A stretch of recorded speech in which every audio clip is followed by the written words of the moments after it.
All right. So welcome into, this is going to be one of my favorite episodes of Bourbon and Bullshit. I'm not going to even lie to you. So I've been trying to get this individual on the docket for like a year. She's like, I need to graduate first. I need to I need to do all these other things. I'm going to climb a mountain. And finally, I was able to lock her down. It's all jokes, T. I was going to say your name, but I want you to say it for those listening at home who are telling me I mispronounce it. So we're here at Permanent Vacation with Tamara. Tamara. You see that, Samir? Do you understand that, Samir? Tamara. I was correct. So guys, we're here at Permanent Vacation, which is a tiki-themed bar and restaurant in Maitland. We're Maitland. Maitland, yeah. Maitland, Florida. All the way here. Actually, it's one of those places that you might not know where it is. It's often kind of hidden in a cut. So you need to know somebody who knows somebody to get in, but it's fantastic. So for those who have not stopped at Permanent Vacation, this place is gorgeous. The food's great, the drink's great, but I'm not going to talk about it. I'm going to let Tamara talk to us about it. So tell us about Permanent Vacation and the history of the name and everything about that. Tell us about it. Sure. So we are a tropical destination bar. We really look at ourselves like that. Everything we do is in the roots of tiki, but that's really what we are. We've been around for 2 years now inside of the Copper Rocket in Maitland, Florida. That's where you can find us. But Permanent Vacation, where did the name come from? Because it seems like a really, I wish it was a permanent vacation. Isn't it just live? I don't know. Go ahead. You tell me. So Permanent Vacation is kind of a euphemism for death, which is the ultimate form of escapism. But really, I think we focus on the vacation part of Permanent Vacation that really takes you away to this faraway place, like this romanticized, like South Pacific bar, and just takes you away from the reality and the hustle and bustle of just what's beneath that cave. Oh, that's so fair. Because if one thing we all need right now is a little bit of escapism, whether it's through alcohol or just saying I'm a little dust here and there. But one of the things that you can notice, obviously, if you guys are watching at home on YouTube, is the really unique decor. It's really funky. Apparently, there's an actual human skull in the background, which I wanted to wait till the end, but I kind of need to know. Yeah. Like, how do we end up with a skull next to me? Am I going to get implicated for something? So, got a lot of cool stuff from the oddity shops around, but right here we have a skull from a lady that died of syphilis in China over 150 years ago. So yeah, a lot of really cool artifacts, a lot of really cool collection of really cool stuff, all ethically sourced taxidermy all around. And we can walk around and check that out later too. Oh, guys, if you guys are just listening to the show, make sure you follow us on the socials. It's at bourbon_and_BS. I'm going to give you a tour of Permanent Vacation and you guys are going to enjoy it because anyone who's been in here will tell you that it is set. We're here during the day and it's more gorgeous than I realized that. Because at night, everyone's kind of, it's crowded, people are around. Mm-hmm. Oh, and it's not crowded like the bad crowded. It's full. It's full, which gives you a really good vibe of the place and how popular it is. People are waiting at doors. I love the fact that some bars can be too crowded and just, I don't want to be there. This is like a full, it feels like everyone's enjoying themselves. So if you have not stopped in, tell them that Bourbon and BS sent you and definitely worth drinking here. So Tamara. Yes. I'm not going to, Samir, every freaking time I pronounce it right, I'm looking at you. You poured us something, and I don't know anything that you poured. I want to get to it because it smells wonderful. Sure. So please tell me what you're drinking versus what I'm drinking. Yeah. These are different colors too. I don't know. I'm drinking Père Labatt, the 40. This is just from France. I love a good pool toy rum, and I've got a long day ahead of me, so I'm starting slow.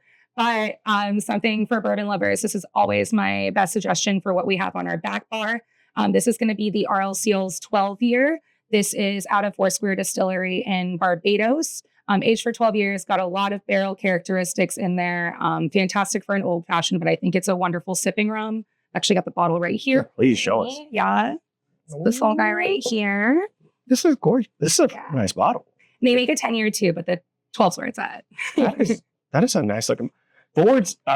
Foursquare rum has been one of those rums that kind of suddenly for me popped up out of nowhere.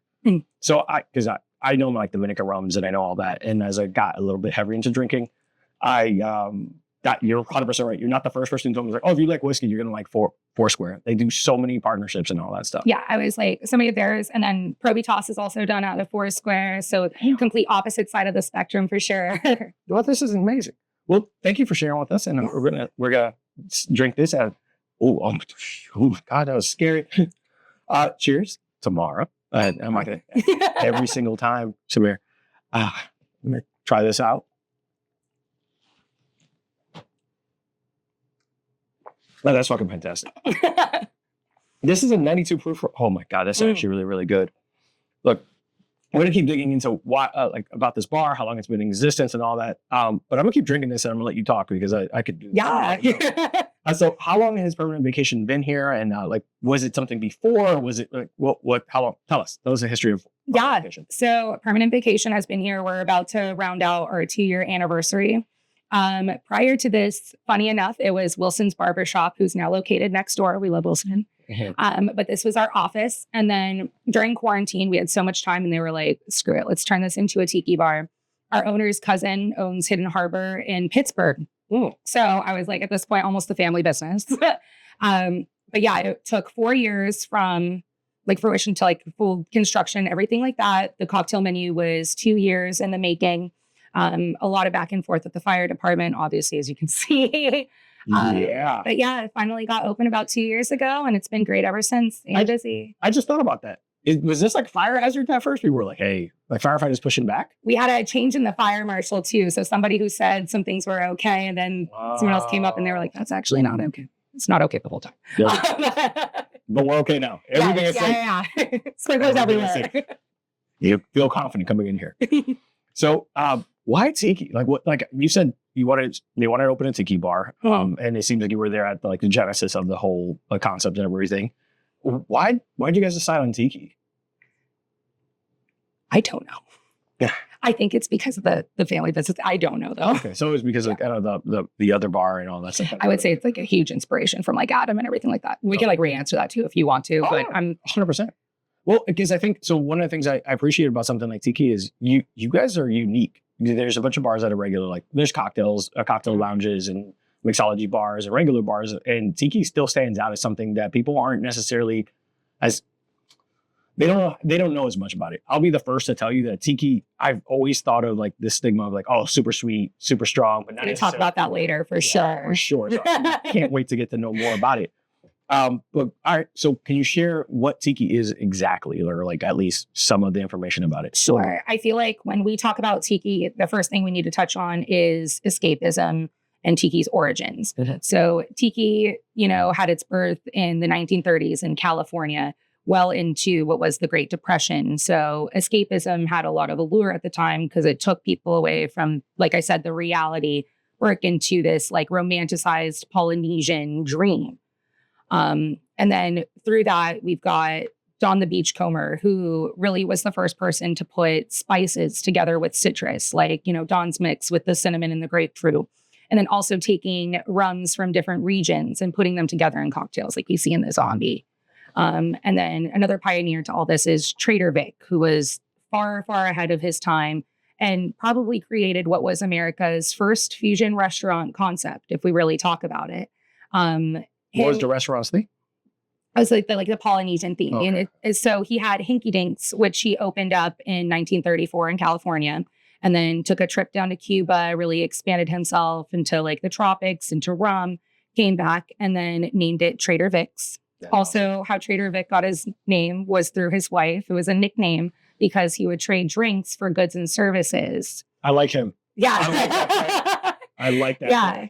Don collected all his stuff and Trader Vic traded for his. That is so funny. I imagine like, hey, can you work on my AC? I got 2 bottles of rum. Like, sure. Got you. Easy. So tiki with escapism and everything and all like these fruity tropical flavors that kind of transport you to a different place, right? Regardless of what you got going on.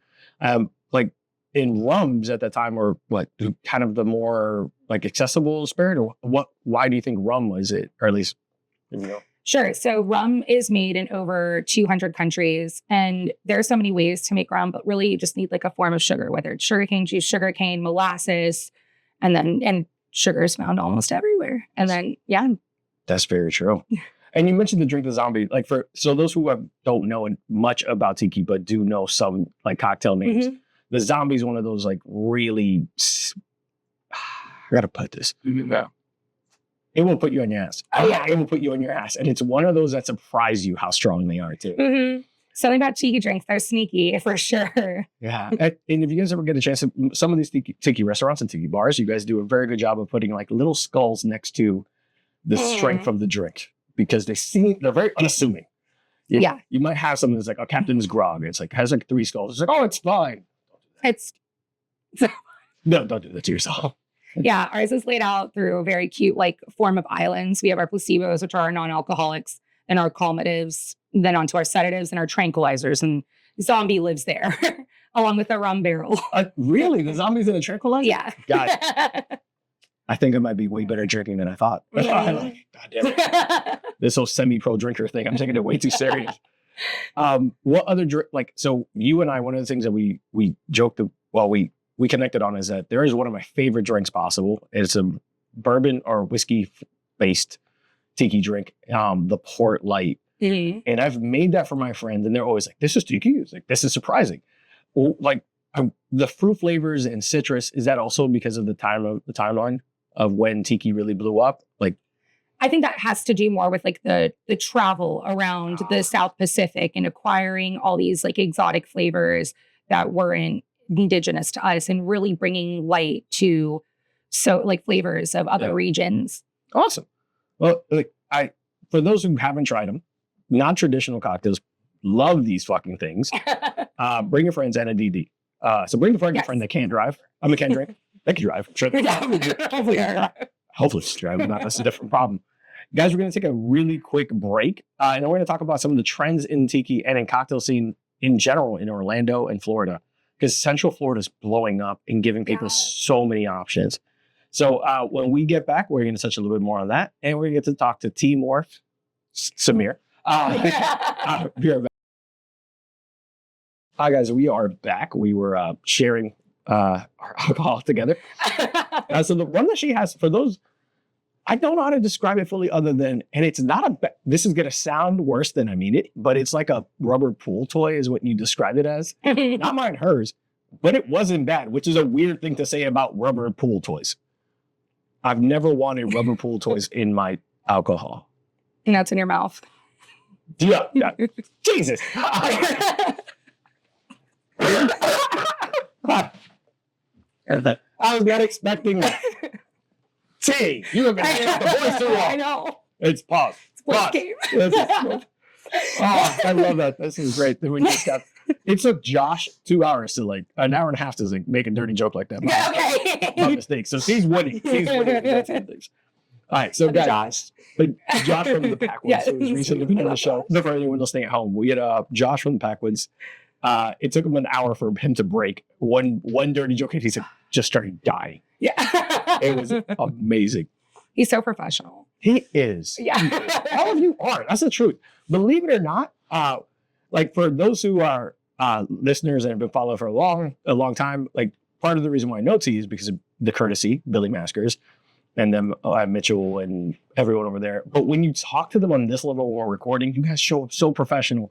And so like, hey guys, and blah, blah, blah, like just very, and then have to get you drunk. And then when the time you guys get a little litty. Maybe that's how you usually see me. I mean, to be fair, I get it. Look, she's super professional. Anyone listening at home, she's not ever drunk at work. I'm drunk at her work. So a little bit more about you. I want to get kind of skip ahead because I want people to get to know you a little bit. Sure. And how did you get into the cocktail industry or into just the service industry? Because I think, well, you're the highlight of today's episode, right? Oh. So tell me how you got into the industry and what you've been doing and all that. Sure. So I started out in the industry serving. I feel like most of us. I started at 18 because who doesn't love a quick buck? But then I got behind the bar when I was 21 and I started in beer. And that was really like my first love in the industry. The first time that I ever saw anything in this other than some quick money until I graduate and I'm off. I loved beer, got to learn under a couple really, really amazing mentors. And I feel like that really expanded me looking into my palate and how I feel about food and how I feel about drink and how it also makes me feel. From then, natural progression to a dive bar, and then got into craft cocktails. What dive bar has anyone we know? Yeah. So it's Kiwis in Altamont. It's actually the largest independently owned sports bar in Central Florida. Love Rick, love the staff there, but definitely cringy. Oh, I was like, how's that a dive bar? It's not large. It's country. But so Kiwis, all right. So Kiwis, and then you joined what cocktail bar? So I worked at Domu for a short period of time. Was one of their bar managers over there. And then I got the opportunity when this was opening up. I was good friend with our director of operations, who still runs our bar, Dan, that you met earlier today. And he brought me into the concept, and then a lot of waiting around, especially for the fire department. But once the opportunity was here for me to make the transition and be here full time, I invested all of my time into this and then opening this bar up.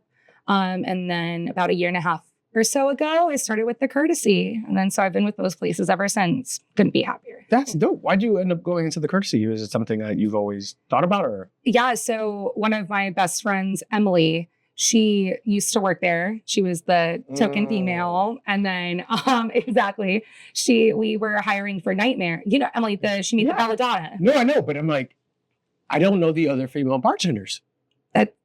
It's just me now and just her then. Oh my, Billy, we got to talk about something. It's a male dominated field for sure. Like as we talk about trends, like once you do get to this level, it is male dominated, not a lot of like minorities we see really too. So I was like, definitely get the girlies and the minorities in there.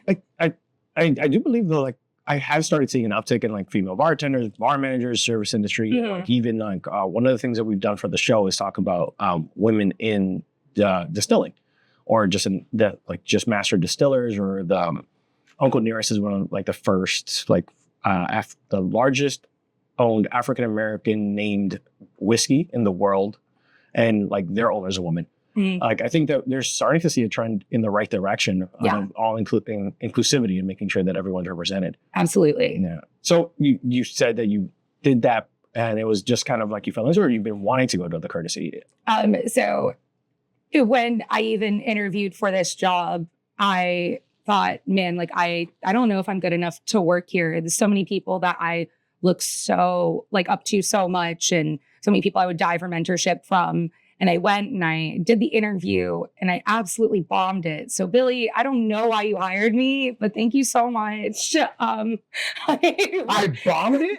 I cried after. I called Emily and I was like, Emily, I just embarrassed myself when you put a word out for me. How did you bomb it? What's bombing? I don't know. I was a nervous wreck. Because how can you bomb something you got hired for? It was such a long process too. So like we did the stage, like to be hired there was a lot at the time. And so I hadn't heard back for weeks. And then like I finally like hit Billy up and I was like, hey, I just haven't heard from you. I hope your day's treating you well. I just love to know like what you're thinking. And the next day he hit me up for a stage.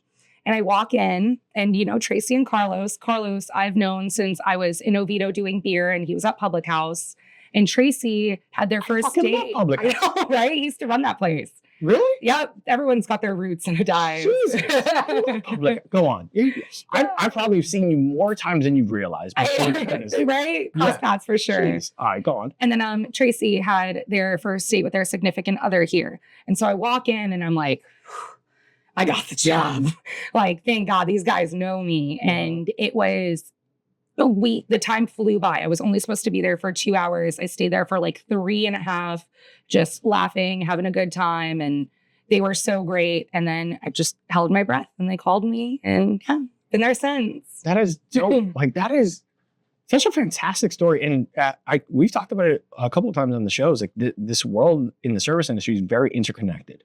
Like once you're in Orlando, it's really small. I joke about it being almost like a little mini cult. Like it's like once you're in, you're in like forever. Like there's you have to get jumped out. Like that's a gang. But that's awesome, man. And I please continue to push those trends and push that inclusivity, because I think it's important for every industry in general. If you're watching at home, yes, the E&I is good. All right. Support good businesses. Support good businesses and support small businesses. Black-owned businesses, female-owned businesses. One of my favorite rums is Brugal, and the master distiller is a woman. Yeah. Yeah.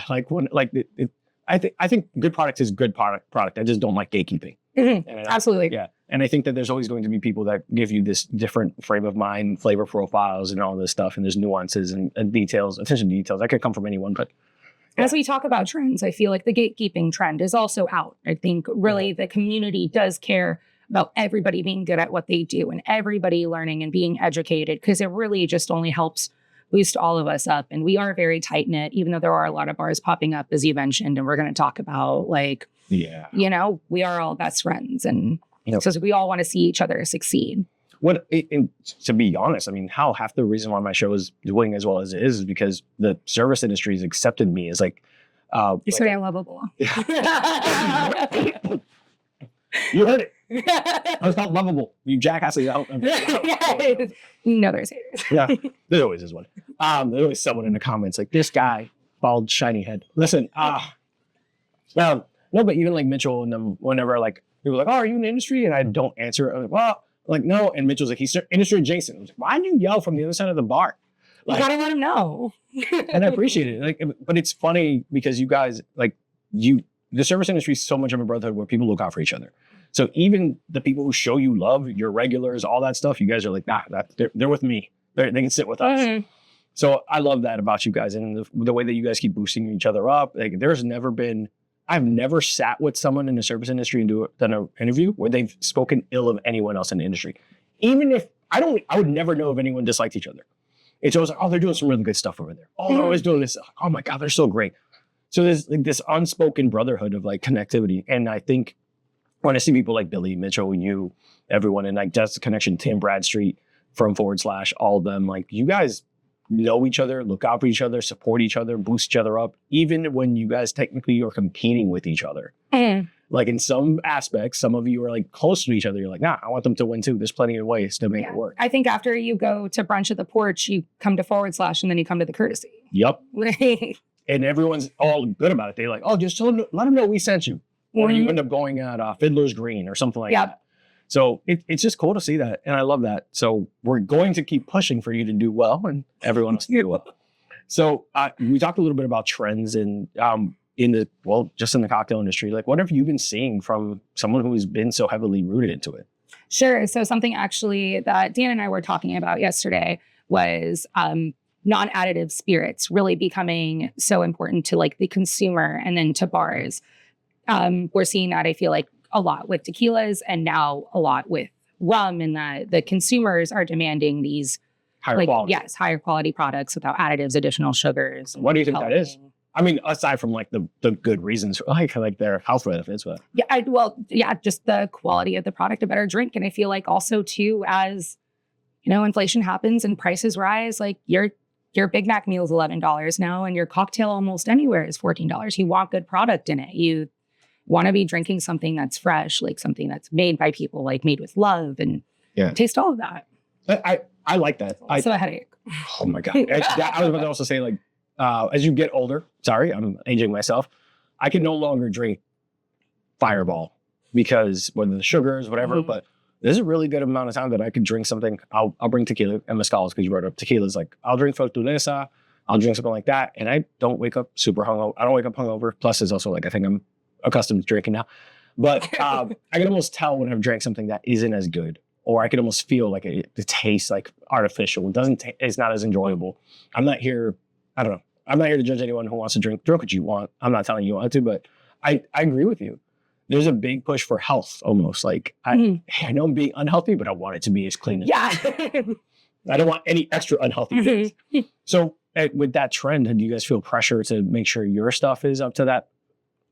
I don't know if it's pressure, because I do think that we've always held that to be important, even, prior to seeing the trend. And even places like Courtesy have always put that at the forefront. Any like craft cocktail bars, like, have made sure that their products are good. I think now just people are also, like, consumers are also caring so much more. They're really looking into what they are drinking instead of just being like, oh, give me the well and like whatever.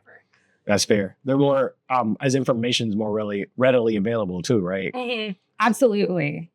When like there's a random TikTok or someone's like, Red 41 is really, really bad for you. It's like, I can't have that. Yeah, I can't. I don't know why, but I love Skittles though. That is awesome. That is awesome, because I was thinking about Nut Life. There was Starburst. Mhm. I was thinking about the candy. I was like, I know that's really bad for me. And there's like probably some gum in there that I shouldn't have in my body. Even my scrub daddies dye free though. Like we're all making that, change. Like, Yeah, I think it's important, right? Like we become more socially aware. We become more like just the information's there. Mhm. Before you can just trust like, oh, well, someone's like non-GMO, but it's about water. It shouldn't, what? Like, what do you mean? right. Now people are doing more research and getting more knowledge in them. So that's an interesting, I did not expect that to be the trend you highlighted, but that's very fair. Yeah. Because I don't get to see that side of it. I don't think as a consumer we do, like how often people are being specific. Are there, like for someone who's looking for a rum or something that's going to fit into that like standard, what would you recommend? We have so much here. Definitely depends on what you're looking for in your rum, what kind of characteristics you want in your rum. And then that depends on like what region you're going to maybe go to. So there's much. I gave too broad of a question. I was like, made in over 200 different countries. I was like, there's so much, even we could peel through half the back bar if we wanted to. If I was starting a home bar, what was the two rums, one white and one dark, that you would recommend for my starter bar owner? Hi guys, and we are back. So during the break, we recorded our drink of the day. So you tell us about the drink of the day, what inspired it, and I'm going to drink it because I get to. Go ahead. Sure. So our drink of the day is the Predator, which we talked about, inspired by the Jungle Bird. So Jeffrey Ong concocted this cocktail in the 1970s. And then we're also going to talk about tiki trends a little bit here too. But this is kind of towards tiki culture dying a little bit and disco kind of coming into the picture. So as this happened, this drink doesn't really get the recognition it deserves, kind of becomes lost after that. And then resurges back up in 1989 in the New Bartender's Guide. From there, Jeff Beachbum Berry published it in his 2002 Intoxica. And that's where the Jungle Bird really gets its time to shine and get to be embraced. And this kind of comes along with the cocktail renaissance and what I think we are now seeing is the resurgence of tiki culture. Uh-huh. The cocktail renaissance. Tell me more about that. Because I've heard you're one of 3 people who've told me that is exact kind of like the cocktail renaissance happened. What was that about? Sure. I think it's just about moving away from either like a single liquor mixer or like RTDs or what we already had before, which was more than just the old fashioned and the bee's knees, which are all amazing and we have nothing without them, but getting to something more than that in cocktail renaissance, like infusing things and, now what we see, like, yeah, exactly. Fat washing, milk punches, all of that. This is fucking amazing. Have the Predator. If you come to Bourbon Vacation, have the Predator. It's an amazing drink. Jungle Bird's one of my favorite drinks. When I started breaking a little into tiki, but geez, this is fucking good. Yeah. I'm about to be drunk. We'll keep feeding you here. You know how it goes here. Yes. So as we're talking about this, and I think that's a perfect segue. We talk about the traditional tiki cocktails. How do you keep those kind of honoring the traditions, but still making things your own and really like what goes into that process and how do you keep it exciting? Yeah, firstly, just a lot of thoughtfulness. People say this all the time, like what grows together goes together. So regionally, like working with different products that, grow together. Also, I think bringing appreciation to ingredients that aren't seen here as much in the States. I think that tiki holds a lot of that on their shoulders because we have a responsibility to make sure that we are doing right by the cultures we are celebrating. That's fair. I think it makes sense. And here at Bourbon Vacation, you also do thematic. Like you just recently had a Mardi Gras, which I thought I missed it because I was out of town. But tell me, like, what did you put on that, and how was that different from? Sure. So yeah, we're always. How do you tie Mardi Gras to tiki? The kids did a great job. One of them did a king cake daiquiri. So it was a brown butter fat wash with some cake like batter in there, some eggs, toasted flour. Really, really cool. So we did a daiquiri with that, a little bit of falernum and lemon in there as well. And I think some cinnamon. But yeah. That tastes like, so it tastes just like king cake. Yeah. Jesus. Absolutely. So it's super boozy too. They did it with the Navy Strength, Mountain Gay and Hamilton 86. And that's always great facilitating anything like nice and desserty, I feel like. That must be a lot of fun too, to be able to like get creative with it all. Like, For sure. That's definitely my favorite part of this job is the creativity and all the hands-on. and everyone here gets to kind of like, we talk to other spots and they have people like, hey, let's present your drinks in advance of the menu. How far ahead do you plan this out? We plan the events out pretty well in advance, get our like dates kind of set for all that. And then after that, we do really leave it as a free for all for anybody on the staff who wants to do it. The barbacks can have cocktails on the menu, servers can have cocktails on the menu. If you present something good, if it's the bill, like we support it all the way. That is dope. Like barbacks in the head. Like I'm the one around here watching you Mhm. when we did this and this. Like, do you guys help collaborate with barbacks, or is it like, are they? Absolutely, yeah. And if anybody ever has any questions too, and then on like slower times during the day, we definitely encourage them to get their hands a little dirty with us too and play around. I say all the time that our barback Kent makes the best Mai Tai here. So Seriously? everyone makes it the same, but he does such a good job. He's No, I was like, that's dope. Really? Practice on my time. Yes. Practice on my time. With the one float on the top, like traditional like that, or No, we do a split of the St. James 55 Mm. and Appleton 8. And then for our orange liqueur, we use Munion's Pop Off. And Dan's got a kick-ass orange shot. So that really makes the whole thing. Jesus, you guys are amazing. So what's the next menu coming up? And what's the next exciting thing? Yeah, so date not released yet, but we will be doing an update of our main menu. Something big we've got coming up would be that first week of April. Tiki Go is here in Orlando at the Creep Royale. So we'll be doing a pre-party here on Thursday. The Kinda- Creep Royale. Yeah, a hotel out in Orlando, kind Oh. of like convention area. That's dope. Yeah, but so we'll have the Bar Tiki Babes here and the Luau Lads, and they'll be teaming up with people from our staff, me and Brian, and we'll be doing a ladies versus lads event. So that's going to be a bunch of fun to have them here. And then Saturday, you will also see us at Tiki Go. Yeah, along with Otto's High Dive and Suffering Bastard, I believe. Oh my god, that's so much alcohol. Thank God I have a business card. So with all that being said, and you brought up ladies versus lads, and earlier we kind of like just kind of glossed over it, but I did want to go back because I think it's important.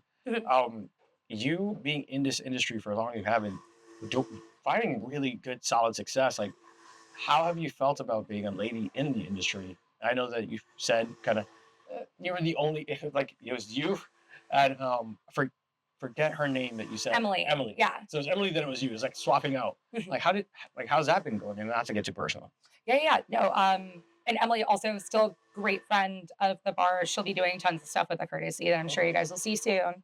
But yeah, the only female bartender at both bars I work at. It is just kind of, I feel like when you get to this like level of the industry, sometimes it's how it works. It already is so competitive. Like, and to be here, I feel like especially like in the spots where like I'm at, there's not a lot of mobility at courtesy specifically. You see that here, same thing.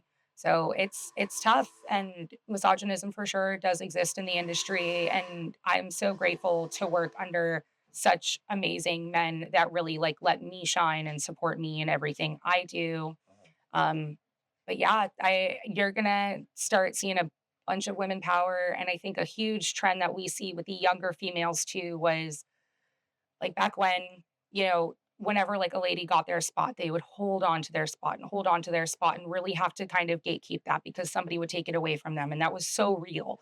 But now we're seeing this trend of like the women in the industry really pushing up the younger women in this industry so we can all band together and be strong, because if we don't look out for each other, we'll just continue to like remain a minority and not really get to where we want to be. And that's, other minorities in this industry as well. Yeah. And I think you did highlight it because you gave a shout out to the peers and the people you work with have always been uplifting and always supporting you and pushing you forward and assisting with all of it. So I think there's a lot to be said of that, breaking those trends and pushing forward. I like that you brought up the gatekeeping part because you're right. There's unfortunately, depending on the industries, and I mean, just in general, I think I'll speak about my previous company. Like you were either in the cool kids group or not, and I'll just I'll put it to that because we get into all the politics of it all and all that stuff, but I put it to that. It's like you either part of the people who were at the table, or you can be on the outside looking in. Yeah. And there was a good amount of time when someone who looked like me was at the table, and it was like, "Hey, I'm sorry, it took me way too long to get up here to give you my seat up." I was like, "Okay, but you could help. Yeah. But you could help the rest of us. So, and it's an uncomfortable conversation, and then we're here for like drinks and all that. But I think it's part of the drinking aspects, right? And you have to have good conversations. So I'm gonna push it. So there have been times where I think that it's important to be that advocate, right? Get a seat at the table so you can let someone else in, whether you have to play the game a little bit or not. Absolutely. Get your seat at the fucking table. Because if you don't, you're never gonna get there. No one else will. Like, yeah, if I'm gonna eat, my homies are gonna eat too. Like, exactly. And even if all I do is kick open the door, take all the hits, take all that shit, I'd rather kick the door open if fucking being destroyed, and then all my friends could get there. So I love the fact that you're willing to like push through this very obviously male dominated industry, and I'll say it because you won't, you can't. Love you boys. No. And there's nothing but love for them. For sure. No, I will say it blatantly. If a person's a piece of shit, guy or lady, or however you identify, you're a piece of shit. You're surrounded by fantastic people, at least the people I've seen. So I don't know if there's someone in the background who sucks. You tell me, and I'll tell them to go fuck off. But all the people you've been around, like, they're pretty awesome, and you've had some great great people. So I'm glad that you're given that space to be creative and have fun with it. So shouts to Billy, who even though you think if I'm saying about you supposedly bombing your interview and all that, but I think that's awesome, and I hope that you keep pushing that forward, and I'll support it however we can. Yeah, thank you so much. Even on my worst days, I'll be like, what if I just leave this industry and this is, all I did and I didn't do anything else? And they were like, people will remember you for the things you did for women. And so I hold on to that every day, and that's so important to me. I'm going to tear up talking about it. The things you did for women, but the things you did for your patrons. Thank you. Like, people will remember that shit. People remember what you did here. People remember what you did, the courtesy. People remember their interactions. I don't go to a bar because of the name on it. I go to the bar, or I go to a place because of the people inside of it, and how you guys made me feel. I got engaged at at the courtesy. Wasn't because it's a nice venue, like a beautiful venue. It is, but it's because of the people inside. So people are gonna remember you regardless. Yeah. You can never bartend again, and I promise you, they're gonna be like, I remember Tamara. Fucking Samir. God damn it, Samir. Feel like you did this with your goddamn mind. But no, be proud of yourself. Because I know it. I'm gonna say it because it's one of the phrases I like joking about. Someone's gonna be uncomfortable when they're reading this. I don't care. This is my show. Do what you want. You shouldn't be uncomfortable. The important growth is through being uncomfortable. Having to work twice as hard for half as much is a bitch. But it's unfortunately what some of us deal with. You're gonna have to prove it twice as hard. Like, oh, when you make a mistake, it's seen as a different light. When you make something success, oh, it's because someone else helped you. Like, that sucks. And I don't want to make you, if you want me to stop. No, not at all. I'm looking back on things in my life and things that I have said, and they're like, no, this person didn't do this for you. You did this for you. Exactly. And it's making me almost look like introspectively, because it's so hard for me to step out of myself sometimes and like see all that. Bro, you did it. No one else was cutting this fruit. No one was dodging. No one was taking that interview that you felt that you bombed, that you still got the job. I'm going to keep reminding you that you didn't bomb it because you got the job. Ask Billy about it. It's fine. He already had 2 interviews. He doesn't need another one. Right, exactly. He doesn't get another one to talk about. No, but like you did it. You did the work. You did the effort. You went to school full time. You held down 2 jobs. You busted your ass, and then you're here. Fucking applaud yourself back. Pat yourself on the back. God damn. If you're not gonna be your homie, I will. But you're starting to see, like, but you're right though. I think that there's a lot of the trend that you're seeing it go in a positive direction. We talked about Fawn Weaver. We talked about there are other like master distillers and women-owned brands and all this. Jeff DeCreed is one of these master distillers in a woman-owned, operated, and founded whiskey brand. Then we talk about one of my Five Springs bourbon. Like, there's just starting to come up. Kasama, La Gratona. La Gratona is such fucking good tequila. Like, yo, you don't. La Gratona. You take anything from this podcast. Is an unassuming green bottle. Looks plain. Better than half the shit you guys are drinking. Yeah. Swing top, yes. Like, drink La Gratona. Fuck me, man. That's such a good bottle. Like, I'm about to see if I can reach out to La Gratona. And like, I think recently a good friend of mine also got me a bottle from 10th Ward Co. It's a woman owned and operated whiskey distillery out in Maryland. Oh, yeah, I'm not familiar with that. 10th Ward Distillery Company. And their story is pretty cool too. And I'd love to see it. I love seeing diversity of thought. There's something Morse. It's a black-owned and operated distillery out in here in Florida, and I like to see people break these boundaries and get into things that they haven't before. I'll be vulnerable for a second. I'm in a podcast called Bourbon and Bullshit. Bourbon's not really a Dominican thing. Like, it's not something that goes synonymous with being Dominican. So there's sometimes where like I get into uncomfortable conversations with people when they're like, "Hey, so you drink bourbon?" I was like, "We're not going to do this, man. We're not going to do this." Or people will make rude comments. It's like, "You don't know anything." It's like, anyone with Google can. But yeah, I guess not. I guess I don't know enough. Cool, but that's why you do this stuff too, though, is to continue to educate yourself. And aren't we all always learning every day? And if you're not, well, what's the purpose? Yeah. Did you feel pressure that you had to always be above what the expectation was when you were coming up? 100%. I think that if I had to do something, it had to be perfect. That I didn't specifically have the room for error because of the people like I was like going against. Absolutely. It wasn't something that you felt like was said out loud, or was it just in? Because I think it's internal pressure, at least for me. Yes. I was like, I absolutely think it's internal. I also like, my mother she's such an amazing woman, and she's so smart and so powerful. So I think I get so much of that from her, just kind of looking at her and be like, I want to live up to even be like half the woman she is. And yeah, so I was like, I definitely think it comes so much from within, making myself proud, making my parents proud. And shouts to mom. Yeah. And if you want, I'll send you they're the immigrant stories. So it's like, I want to, be able to show them that all of this was, that their kids get to live the American dream. And that like, I also now like get to live outside of the box that they put me in of like doctor, lawyer, accountant, what like my Russian Jewish parents want me to do. And I get to prove to them that I am successful in something that I made myself. And isn't that really the whole reason that they did this all? 1,000,000% So I love that. And it's the non-traditional thing that I love even more, because there is this giant, like this message, even to my parents. I don't agree with you. My mom was like, "You have to be a doctor to be successful. Like, I need you to make money. I need you to be successful." Dude, my name is Arthur because my mom wanted me to not be judged on my name. Like so there's a lot there. So that pressure, but also that support, right? You have to be better. You have to prove it. That's awesome. So shouts to your parents.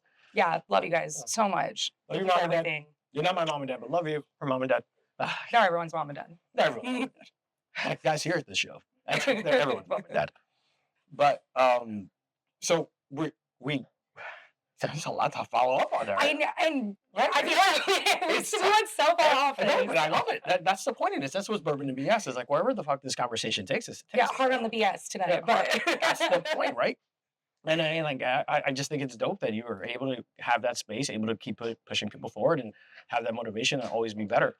How I think that seeing also that pressure that our parents went through, and especially their immigrant parents, like being able to realize like they fucking killed themselves to get here. Yeah. To give me an opportunity to do what the fuck I'm passionate about. You get to do something you love. There are people who I'm just gonna fucking do status quo, check some boxes, do some spreadsheets, and hate my life. You went against convention where everyone's expecting you to be a certain kind of way. You get into an industry that you weren't represented. You're killing it.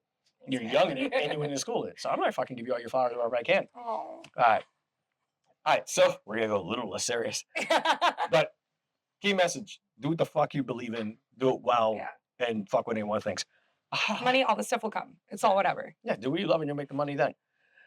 So we are getting to the funny story that you said you couldn't really figure out a story for.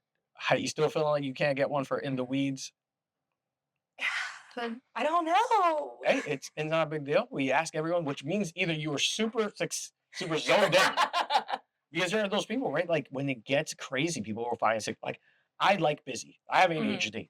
So if I'm ever not moving, I feel like something's wrong. So there are people that when it gets crazy and hectic, they just fucking zone in and lock in and go. So that's how easily you heard him say it earlier. The T stands for type A. So T's like, we are not fucking up. We are being our best. She thinks about Denzel Washington and Remember the Titans. But everything, perfection. We run perfection. Water's full. Plates off tables. That person has been waiting for 13 seconds. Did someone said hi to her? That's you moving right the fuck now. Exactly. Table touch this whole room. Oh, I love that. Oh, God, that's so awesome. So, no, in the really weird story. As we're wrapping up, because I know today's about to be a long day for you. Yeah. What I like asking everyone in the service industry, what's your deathbed cocktail? A Pina Verde. Man, it's perfect. Pina Verde. Yeah. What's a Pina Verde? So it's going to essentially be like a chartreuse pina colada. So a little bit of lime, pineapple, cream of coconut, and chartreuse. There she is. Like do a little Ango topper, but it's tropical, it's creamy, it's tiki, but it's also like bitter and herbal. It's perfect. Any time of the year, no matter what season, no matter what weather. What was the first one you had? Pina Verde. My first one I had was actually downtown at the Courtesy. I promise you I'm not trying to do this on purpose. I swear I wasn't expecting this question. Everyone at the Courtesy is like, Arthur just works here. That's it. Arthur just works here. They need to get you on the payroll. Yeah. Shit. You heard it. Yeah. I'll just accept bottles. And that was even before really being into craft cocktails. Yeah. And that night you just it was on the menu. Tell me about it. It honestly, like, I feel like slipped my mind almost that the drink like existed until I kind of got back here. And then obviously the, shortage of chartreuse makes it hard. But chartreuse is such a weird spirit. We talked about it a little bit where monks were like, we stopped practicing religion because we were doing too much chartreuse. And so for those at home who don't know, green chartreuse is made by monks who only they know the formula for green chartreuse. The real recipe. And at some point, it was such high demand that they're like, hey, we're forgetting that we're practicing monks. So we gotta dial that back. Get back to our roots. Get back to our roots. And green chartreuse suddenly was like hardest to fucking find possible. Where they were like, we're gonna come back to a smaller supply because religion is what we do. But I don't know why they even started making green chartreuse. I don't know the origin story for that. Yeah, we'll find out for you guys. All right, so what's your Mona Lisa? What's the best drink you've ever made that you're like, this is me? Okay, so... And what inspired it? Where was it? Where did you present it? Sure. It was the first menu that I ever got the opportunity to be on for the Courtesy. It was our spring menu of 24? 23? And it was the Love Me Not. It was a tiki gin sour. I don't know if you remember it. Yes. I wanted way too much. Good. I wanted to bring appreciation for flavors that we don't see in the States, kind of like how we talked about earlier. So I took Lulo, which kind of has like a very like pineapple, like strawberry kind of like flavor profile, and spiced it with a little bit of cinnamon and clove. And I had this syrup that I absolutely loved. And I was going to make this jet pilot riff with it. And it just kept bombing and bombing and bombing. And I couldn't figure out like why I couldn't get this to work because in my head it was so perfect. And then like every time I put it in the glass, it tasted like shit. And I like couldn't get out of my head about it. And I kind of took a step back and Billy was like, why don't you rethink your concept? Maybe add this and then like kind of step back. And it ended up turning into the gin Peychaud's Aperitivo, like gin sour that it was, and like topped with a little lemon basil oil. I'm so proud of that drink. I think it was the best seller of that menu. But the biggest thing I think it taught me was to sometimes like step outside of myself and don't like die so hard to my concept because I had something amazing. It was just untapped. And so really helped pull myself out there and really helped, I feel like, teach me a lesson about myself and expand me as a bartender. Yeah, workshop it and like kind of, it's always good to get the macro versus the micro look of something. Mm-hmm. That shit. Yeah. All right. And so 2 questions still left. Yes. All right. So one is, what is the drink you would make the person you love the most in life? And who is that person? So you get to pick one favorite parent. You can't pick both. Okay. I'm going to pick my best friend. Sorry, Mom and Dad. You already got your shot out. But my best friend, Chantel, she's been my best friend for 22 years, ever since 2nd grade, since we were 8. So this cocktail is going to be for her. She loves passion fruit. Every time she comes in here, she asks me for a passion fruit daiquiri. So just a nice neutral white rum, some passion fruit, honey, lemon, and lime. Really easy. She's been your restaurant for how long? 22 years. Really? Yeah. That is a long. That's good. Really long. Yeah. Shit. And to go through all of like the motions of life and still continue to like grow together and everything like that. Just really special that we never really like drifted apart. That's awesome. Man. Yeah. I love that. Love you so much, Doodle. Doodle. Yeah. Hi, Sean. Doodle. That is such a great nickname. Oh my God. All right. Can't wait till she sees this. Yeah, send. Shouts to Doodle. Yeah. That's such a weird name. All right. And what is your least favorite cocktail to ever make? We talked about it at the bar a little bit. Oh, I'll give you a little time. The one that keeps coming up is a gin Ramos fizz. yes. I feel like if somebody's okay with being patient about it, it's really not that much on me. Like if you're in front of me and you're sitting in front of me and I look at you and I'm like, this is going to take 15 minutes and you want it, you're going to get it. And that's fine. I love that you're like, I will make what you want. But it's going to be done right. It's going to be done right. And if I fuck it up, you're waiting another 15 minutes. So is that your least favorite one to make? Or? I would say so, especially like on a service bar that coming up, or like a Singapore sling just for the sake of grabbing all the bottles for it. What's in a Singapore? I pour everything: cherry herring, gin, orange liqueur, everything. Jesus, is that late? Yeah, I'm a rookie. I did not know that many bottles were involved in a Singapore sling. I might need to brush up on that spec actually, because there's not many things. Jesus, that sucks. That takes away too much. All right, before we close out, a quick commercial break and we're done. Yeah. And guys, we'll be right back. How are you feeling? Are you happy about everything? Damn, didn't think to talk about my parents. that was crazy. Like I said, are you happy and comfortable with everything? Yeah, absolutely. If you want me to delete anything, tell me. I will. Cool. I was like, maybe like, yeah, once we run it back or like, and you watch it after it's like all edited, we'll like talk about, and like definitely at the beginning, we were like a little stumbly.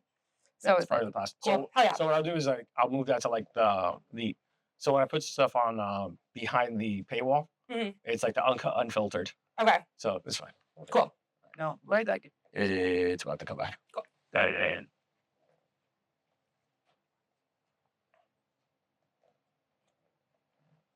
All right, so we are wrapping up today. T, tell us about anything coming up, any special events, anything you want to make sure we talked about, lads versus ladies. But what would you want to promote and talk about? Yeah, I was like, definitely come see us for the Tiki Go pre-party here at Permanent Vacation. It's like, that's going to be a lot of fun. Have people coming all around from the state to come out and do this with us. So it's like, it's going to be really cool. No reservations, open format, just come on through. Courtesy, I was like, Nick and I will be running a special Sunday menu for service industry. I saw that. Sunday service. What inspired that? We getting some business to the door on Sunday. I was enjoying me being there by. We're also calling it Sinful Sundays. So I was like, it's not going to be called Sunday service. We also want to stay away from whatever the Kanye shit is because we're not going to buy a whole bunch of shirts. So we're going to cut all this out. But no, we're not, because Kanye, what the fuck, man? We're not calling it Sunday service. No, please don't. Fuck you, Kanye. Yeah, but so Sinful Sundays. Social media got to it first. But yeah, Sinful Sundays for service industry. Couple rotating cocktails, a rotating daiquiri every week that Nick and I will be kind of coming up with on the spot. And a huge Boilermaker pairing menu that we put together. So some like Aquavit and ciders, and it was like, and showcasing. Explain Boilermakers for people who don't know. Yeah, shot in a wash, shot in a beer. There you go. Yeah. Yeah. No, keep going because I was like, that's pretty much it for us there. And then here we're always doing something seasonal. I was like, keep up with our Instagram. That's where you'll find everything Permanent Vacation. That's going to be at Permanent Vacation FL. Always do something for the holidays, did something for Mardi Gras, like he said, did something for Valentine's Day, constantly have guest shifts coming up, bar takeovers, all that. So just stay tuned on our social media. That's the best way to find out anything about us. Dope. Well, guys, if you shop at Permanent Vacation, tell T that I sent you, and tell Samir how to pronounce her name. And but if you like what we're doing, please show love to the people who show us love. Tiki is a very fun, unique spot, like just a concept in general. I love the escapism thing. It does very much when you're in here at night, which our current video isn't doing it justice, but when you come here at night, it really does take you somewhere else. It puts you in the perfect surroundings. It gives you that feel. It's warm, intimate, and the food's fucking awesome. Just taste fan. don't sleep on the food here because it is over the top. But make sure that you're liking, subscribing, following Permanent Vacation on Instagram and all socials. And anyone who's loving and enjoying what we're doing in the show, which I hope you are, because you got all the way to the end. Otherwise, you're a glutton for punishment. And either way, leave me a 5-star review. If you're not enjoying it, that's you're just out here to hate, weirdo. At Bourbon _and_BS. For those who don't know, there's probably going to be a soft rebrand coming up because of the curse words. And I'll get into the weeds of it later, but Bullshit. yeah, exactly. That part. Apparently, hey guys, I would love to work with you, but the word BS and whatever. And we do so many cocktails, so it makes sense, right? It's like a PG-13 bad word. It's not even real. Yeah, but if you do bourbon, when you say bourbon and BS, people think it's just brown water. They don't think that I will come here and enjoy rums and I will enjoy mezcal. So no one puts baby in a corner. So Yeah, we won't let them, baby. yeah. But every time she throws me off, I was like, oh God.